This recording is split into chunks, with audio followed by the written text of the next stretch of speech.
Hi student in the standard 8. Now we are going to the learn of the second chapter, parallel lines and the transversal. आपण 8वी गणितामध्ये दुसरं प्रकरण parallel lines म्हणजे समांतर रेषा आणि छेदिका या प्रकरणातला भाग बघूया. तुम्ही या अगोदरच्या अभ्यासक्रमामध्ये जाणूनच आहात समांतर रेषा म्हणजे काय, पॅरलल लाईन्स यांचा परिचय तुम्हाला झालेला आहे. थोडा रिकॉल करूया. The lines in the same plane which do not intersect each other are called parallel lines. तुमच्या समोर ज्या चित्रामध्ये मी दोन प्रकारच्या रेषा म्हणजे आपण तेथे कांड्या ठेवलेल्या आहेत आणि त्यावरून तुम्ही ओळखायचं आहे की यातल्या समांतर कोणत्या आहेत. समांतर याची व्याख्या मी आत्ताच सांगितली तुम्हाला. The lines in the same plane, एकाच प्रतलात असणाऱ्या परंतु एकमेकींना न छेदणाऱ्या रेषांना आपण समांतर रेषा असं म्हणतो. म्हणजे या दोन्ही आकृत्यांपैकी तुम्हाला समजलं असेल की यातल्या समांतर रेषा कोणत्या आहेत. समांतर रेषा ह्या आहेत. याचा अर्थ या दोन रेषांमध्ये असणारं जे अंतर आहे ते इथे जसं आहे तेच इथे पण आहे, तेच इथे पण आहे. इथे मात्र तसं नाही आहे. इथे त्यांच्यामध्ये कमी अंतर आहे आणि इथे त्यांना जास्त अंतर आहे त्यांच्यातलं. त्यामुळे त्यांना समांतर रेषा म्हणता येणार नाही. आणि ह्या समांतर रेषा आहेत. That is the parallel lines. These are not a parallel lines. दुसरा याच्यातला मुद्दा असा, या दोन्ही समांतर रेषा कितीही अनंत अंतरापर्यंत as we go infinitely they never intersect to each other. They always keeping the distance same. Hence we called these are the parallel lines. But after it is extended here, it's also extended. It is intersect to each other. So these lines are not parallel. These are the parallel. समांतर रेषा ज्यांच्यामध्ये दोघांमध्ये सम अंतर असतं, त्या समान असतात असं नाही. त्यांना एकरूप रेषा म्हणतो किंवा त्यांना आपण एक जे रेषाखंड असतात समान, त्यांना ते शब्द वापरता येऊ शकत नाही. इथे मात्र आपल्याला त्यांच्यातल्या अंतराबाबतीत म्हणता येईल. तर यांना या समांतर रेषांच्या बाबतीत आता इथे दिलेलं आहे पुस्तकामध्ये पॅरलल लाईन्स. त्यांना काढताना लिहिताना सुद्धा आपण मध्ये दोन समांतर रेषा लिहितो. आता ट्रान्सव्हर्सल म्हणजे काय? ट्रान्सव्हर्सलचा अर्थ असा, ट्रान्सव्हर्सल म्हणजे छेदिका. या दोन्ही रेषांना एखाद्या रेषेने छेदलं या पॉइंटला आणि या पॉइंटला. सेम थिंग इथे सुद्धा आपल्याला यांना छेदलं. छेदणं म्हणजे काय? अशा पद्धतीने ती रेषा अशी जात असेल, या पद्धतीने छेदत जाणे आणि मग ती तिथे त्या ठिकाणी छेदत गेली. छेदून झाल्यानंतर त्यांच्यामध्ये तुम्हाला विशिष्ट प्रकारचे कोन तयार झालेले दिसतील. ते कोन कसे तर ते बघूया. या ठिकाणी एक कोन तयार झाला, या ठिकाणी एक कोन तयार झाला बघा अँगल, या ठिकाणी एक झाला, या ठिकाणी झाला. असे चार एकाच बिंदूच्या ठिकाणी चार अँगल्स तयार झाले. इथे पण चार अँगल्स तयार झाले. इथे, इथे हा एक अँगल, इथे आणि इथे. या पद्धतीने इथेही चार अँगल्स मिळाले. इथे we get the 4 angles here. If a line intersect the given two lines in two distinct points, then that line is called a transversal of those two lines. जेव्हा एखादी रेषा त्याच्या वेगवेगळ्या बिंदूंमध्ये या दोन रेषांना छेदत असेल, त्या रेषांना म्हणजे ही रेषा जी आहे या दोन्ही रेषांची छेदिका असं मानलं जातं. इथे सुद्धा या समांतर रेषांमुळे सुद्धा इथे तशाच प्रकारचे कोन तयार झालेले आपल्याला दिसतात. या ठिकाणी एक आहे, या ठिकाणी एक आहे, या ठिकाणी. आता बघा, एक आकृती काढलेली आहे. या आकृतीमध्ये तुम्हाला मी दोन रेषा काढलेल्या दिसतील आणि त्यांना एक छेदिका आहे. Look at the diagram. There are the two lines and one is a transversal.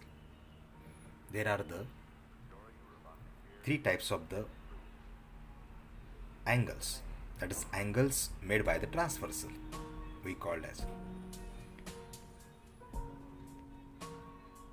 There are the 8 angles in all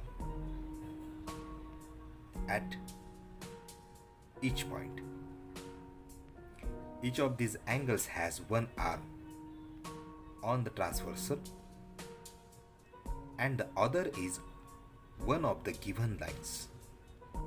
त्याची जी त्या दोन कोनांमध्ये एक बाजू जी आहे भुजा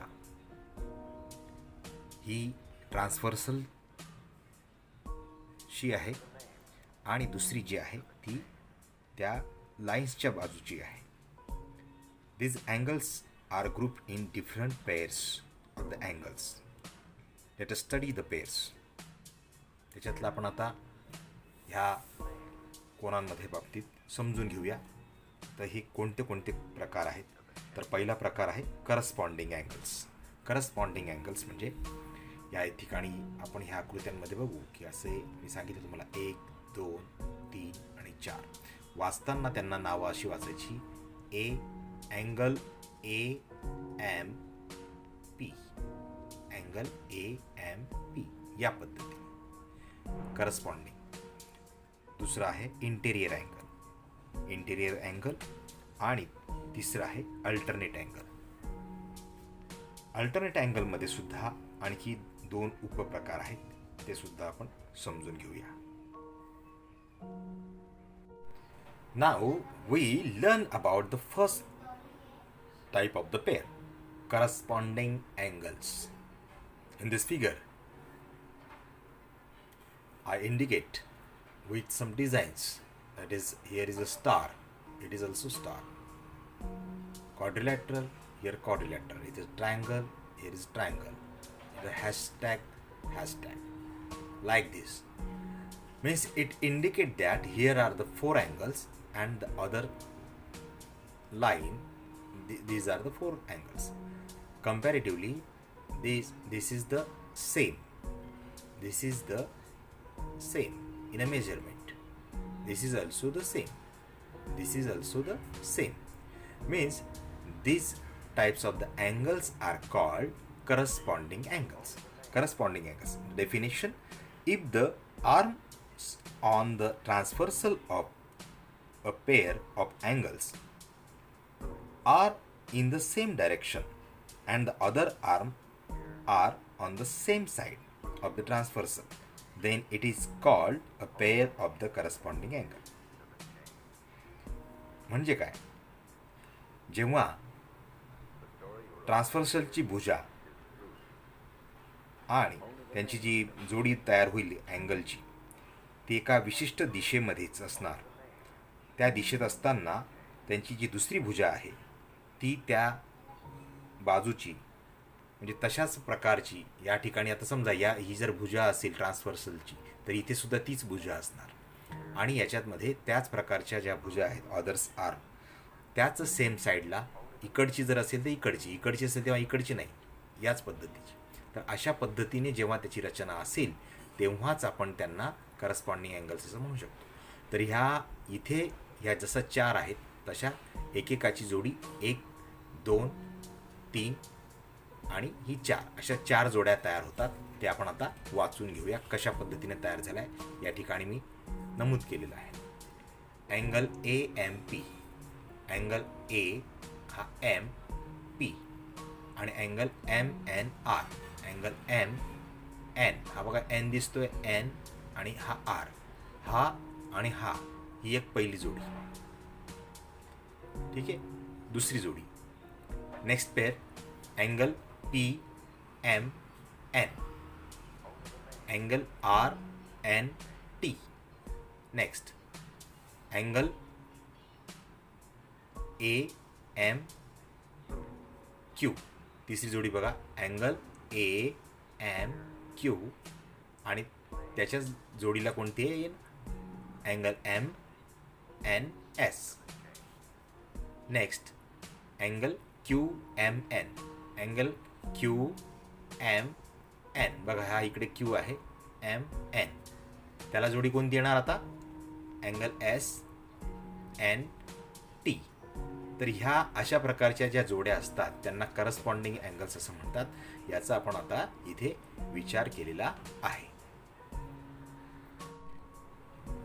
नाव the next pair, second type, interior angles. याला मराठीमध्ये आंतरकोन असं म्हणतो आपण. ह्या आंतरकोनामध्ये शब्दामध्येच इंटेरियर, आपण घराचं इंटेरियर करतो, आतल्या बाजूच असतं.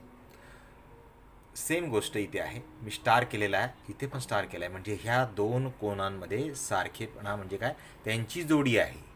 याच्या आत हा आणि याच्या आत हा, एवढा भाग जो आहे हा कोन, म्हणजे हा कोन आणि हा कोन, PMN आणि दुसरा MNR. ही जोडी बघा, PMN आणि MNR. आणि नेक्स्ट जोडी कोणती आहे? QMN. मग आता कोणती येणार? SNM. म्हणजे ही इथून अशी हा एक कोन आणि इथून आलेला आहे हा एक कोन. तर हे जोडी जी आहे, तर या जोडीला म्हणतात इंटेरियर अँगल्स, आंतरकोन.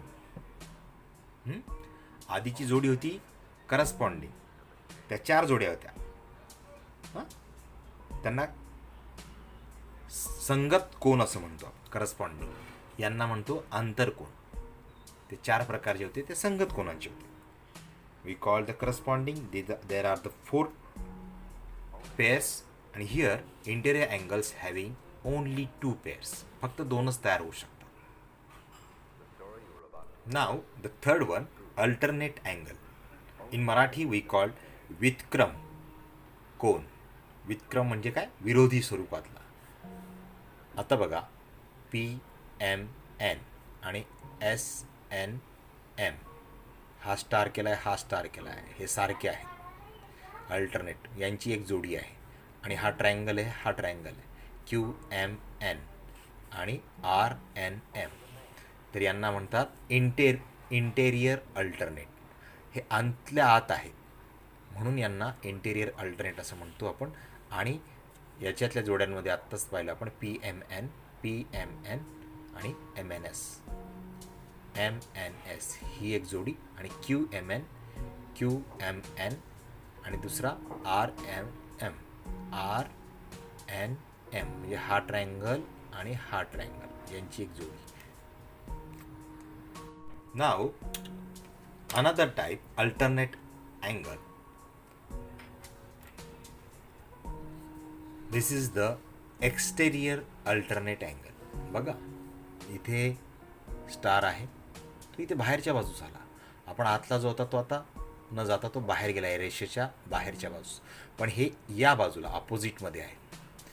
अल्टरनेट आहेत, एक्सटेरियर आहेत, या भागाच्या बाहेरचे आहेत म्हणून त्यांना एक्सटेरियर. शिवाय ते अल्टरनेट आहेत. This are the 2 types pairs. Angle AMP, angle AMP star, त्याला जोडी कोणती? TNS. Next AMQ. नेक्स्ट कोणता आहे? RNT. तर हा याचा सब टॉपिक आहे, अल्टरनेट. पण त्याच्यातला काय? Exterior alternate. Now we solve this example in a practice set. Here the diagram. Look at the diagram and watch the pairs in another way. It's the name of this sides, but here is a name of the angles. Think over and solve the exam. Means if the corresponding angle is a angle P with the angle W.